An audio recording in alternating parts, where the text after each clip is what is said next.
video is brought to you by Letsynthesize Academy, the #1 place for practice-oriented courses for serious music producers.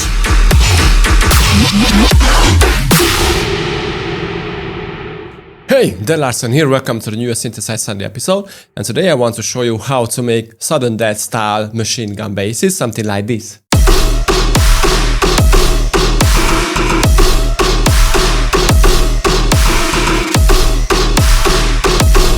I'm using Operator for these awesome basses, and if you want to grab this whole project, check my Patreon, but I have an awesome tearout masterclass from start to finish. If you want to check it, check my academy, but right now let's jump into it.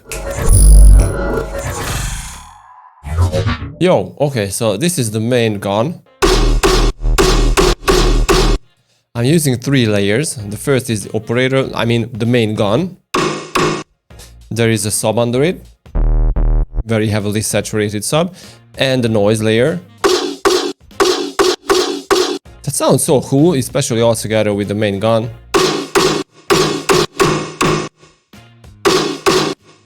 And all together.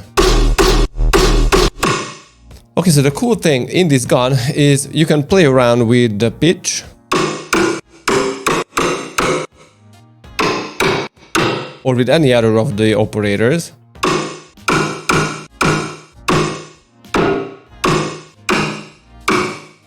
So you can create tons of very different things.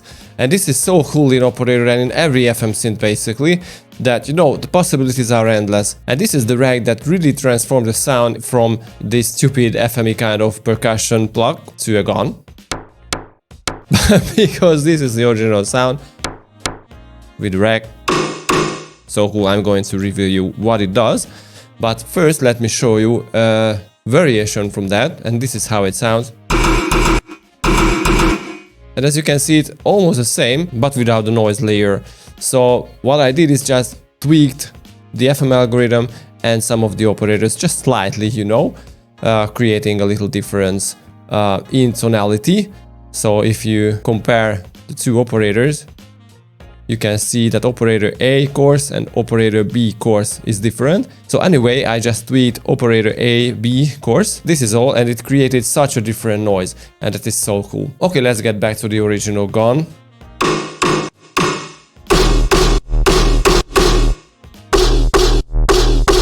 This can be a cool sound, by the way, on its own, because the noise is one of my neuro glitch. You can click here if you want to grab it. It's a free little sample pack I gave away a while ago. But let's go back to the gun. Okay, so operator A is almost sine wave with extra harmonics, as you can see here. And another sine wave modulates operator A, another sine wave and another sine wave. And here you can see the courses, and the detuning is very important here. But that is even more important is the envelope on operator C to create a sound that is very harsh in the beginning. This is why I use this shape. And it turns into a little duller sound at the end of the modulation, because this is a kind of percussion-y kind of plug thing. And I have a filter that does the same. It opens up on the transient. Okay, so this is all basically. What I did is I applied a pitch envelope that I'm not using here. As you can see, it is off, but the transposition might be important if you want to grab the same sound.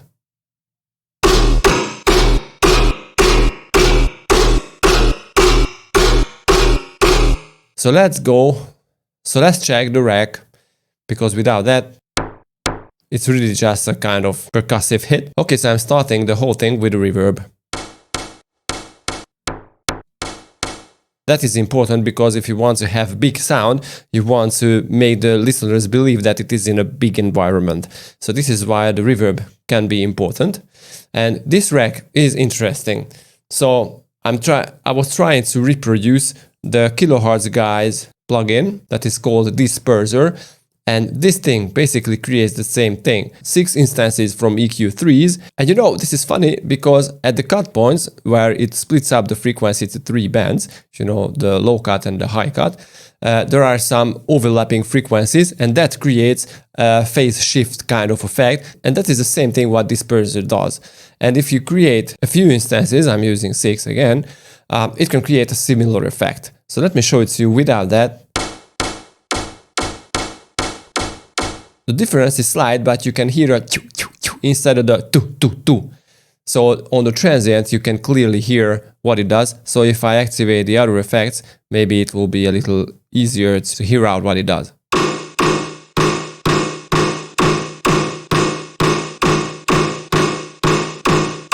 So it does a great job on the transient. Okay, the next thing is an EQ8 to chop off the lows. And the Letsynthesize. It brings up the tail of the reverb, so it makes the reverb a little larger. And the grain delay is here to apply a pitch drop effect on it. So I'm just transposing down by 3 octaves, and that is not because of tonality, but more of the color. You can hear that it is a little like eviler. Another EQ8, because the whole thing was too harsh. And again, we don't need very low frequencies. A saturator to make everything a lot louder. Okay, another EQ8 to get rid of the mids a little. A phaser, that is again important because it takes care of the mids. And then I apply the delay with very short delay time, and that creates a little metallic overtone to it. So you can hear that trrr, trrr, trrr sound, and that is made by the delay. And then Serum FX, and that is simply just a reverb filter inside the effects. So makes the sound even bigger and fuller, and another saturator. So this is all here in the rack that transforms this sound into this.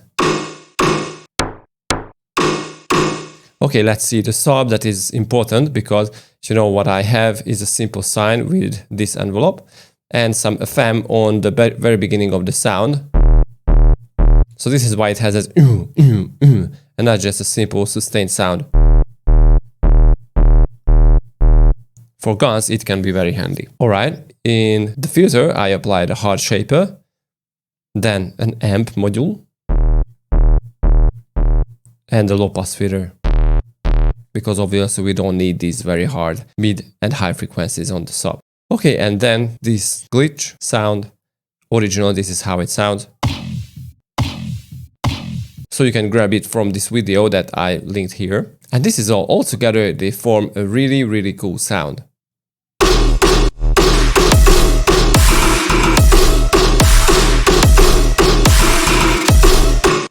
So, as I told you before, I modified operator A and B a little. I mean, the courses of operator A and B. I resampled it, and I stretched this very short hit drastically. So this very dumb sound came out. You can see here the effects that I applied, but all together with the guns, I think they sound really well.